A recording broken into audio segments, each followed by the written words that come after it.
আমি আপনারা যে অনেকে হয়তো ওখানে ফিজিক্যালি থাকবেন, অনেকে হয়তো সোশ্যাল মিডিয়াতে দেখবেন, আমি একটা প্রেজেন্টেশন করবো দিন উদ্বোধনী অনুষ্ঠানে।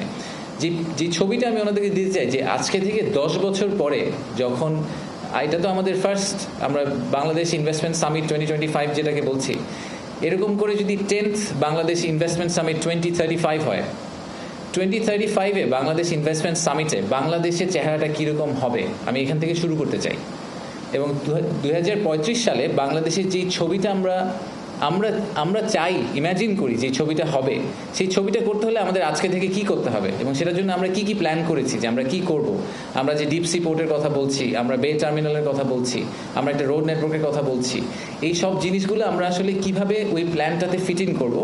এবং ওনারা যদি এখন থেকে বিনিয়োগের কথা চিন্তা করেন, আগামী 5-10 বছর পরে গিয়ে ওনারা কীরকম বাংলাদেশকে পাবেন, কি ইনভেস্টমেন্ট ক্লাইমেট পাবেন, সেটাকে আমরা পোর্ট্রে করার চেষ্টা করবো। সো ওনাদেরকে আসলে আমাদের কারেন্ট বাংলাদেশ একরকম, সেই ট্রু পিকচারটা দেওয়া, এবং 10 বছর পরে বাংলাদেশ কীরকম হবে সেটা ইমাজিন করতে পারার রাইট টুলগুলো ওনাদেরকে দেওয়া, আমাদের পয়েন্ট অফ ভিউ থেকে আমাদের প্ল্যান শেয়ার করে। That is our purpose.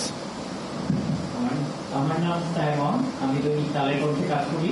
আমি দুটি প্রশ্ন করবো। প্রথম প্রশ্ন হচ্ছে যে শোনা যাচ্ছিল যে এবারের সামিটে এক ধরনের চমক দেখানো হতে পারে, যেমন বিশ্ব বিখ্যাত একজন ধর্মকুবের ইলন মাস্কের আসার ব্যাপারে কি কোনো ধরনের তথ্য আছে কিনা?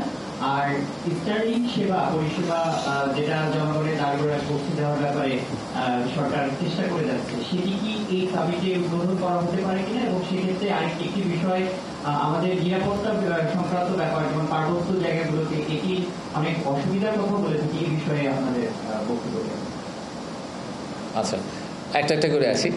প্রথমত হচ্ছে যে ইলন মাস্ক সামিটে আসবেন এরকম কোনো ঘোষণা আমরা কখনোই দিইনি। আসলে উনি একজন, তো আপনারা সবাই জানেন যে উনি ইলেকশনের পরে, ইউএস ইলেকশনের পরে উনি একজন আমেরিকার সরকারি কর্মকর্তা হয়ে গেছেন। তো ওনাকে বাংলাদেশে আনার জন্য আমাদের একটা প্রসেসের ভিতর দিয়ে যেতে হবে। এটা আসলে ওভারনাইট, আগে একজন ব্যবসায়ীকে আনার জন্য ব্যাপারটা যত সহজ ছিল আমাদের জন্য, যে ওনাকে আমরা কোনোভাবে কানেক্ট করে নিয়ে আসতাম, এখন ওনাকে আনাটা একটা become a state program. So ওই পয়েন্ট অফ ভিউ থেকে ওনাকে এত সহজে আসলে আমরা আনার কথা চিন্তা করছি না। ওনাকে আমরা আনার ব্যাপারে কথাবার্তা চলছে, বাট এটা এই সামিটে হচ্ছে না, প্রথমত।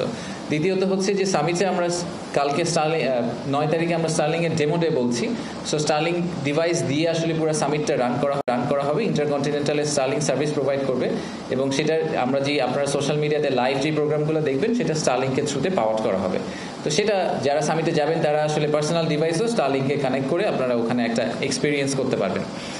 স্টারলিংকের অ্যাপ্রুভালের ব্যাপারে ওনারা বিডার রেজিস্ট্রেশনের জন্য অ্যাপ্রুভাল করেছিলেন। আপনারা শুনেছেন যে গত মাসের 29 তারিখে আমরা এনজিএসও পলিসি ফাইনালি রোল আউট করে দিয়েছি পাবলিক ডোমেইনে। তারপরে ওনারা বিডার রেজিস্ট্রেশনের জন্য অ্যাপ্লাই করেছিলেন, ওদের বিডার রেজিস্ট্রেশন হয়ে গেছে। ওনাদের নেক্সট স্টেপ হচ্ছে যে এনজিএসও লাইসেন্স নেওয়া, ওটার জন্য সম্ভবত ওনারা আজকে অ্যাপ্লাই করবেন। তো আমরা চেষ্টা করবো যত দ্রুত সময়ের মধ্যে সম্ভব ওনাদেরকে এনজিএসও লাইসেন্স, অবভিয়াসলি আমাদের রুলস অ্যান্ড রেগুলেশনস মেনে ওনারা যদি অ্যাপ্লাই করে থাকেন তাহলে আমরা ওনাদেরকে এনজিএসও লাইসেন্সটা দিয়ে দেওয়ার পরে কমার্শিয়াল অপারেশন ওনারা তার পরের দিনই যেতে পারেন। তাতে আর আমাদের সাইড থেকে যে কমিটমেন্টটা ছিল সরকারের পক্ষ থেকে যে আমরা 90 দিনের মধ্যে ওনাদেরকে ব্যবসা করার ব্যবস্থাটা করে দিব, সেটা কিন্তু আমরা এনজিএসও লাইসেন্স দিয়ে দেওয়া হয়ে গেলে ওনাদের জন্য ইটস রেডি টু গো। তো তারপরে ওনারা হয়তো ওনাদের ডিভাইসগুলো ইম্পোর্ট করে আনতে ওনাদের একটু সময় লাগতে পারে, বা ওনারা যদি এখানে কি মডেলে অপারেট করবেন, ওনাদের শপটা দেখতে কীরকম হবে, সেই সব ব্যাপারে হয়তো ওনারা কিছু ডিসিশন নেবেন। But in theory they should be ready to go very soon.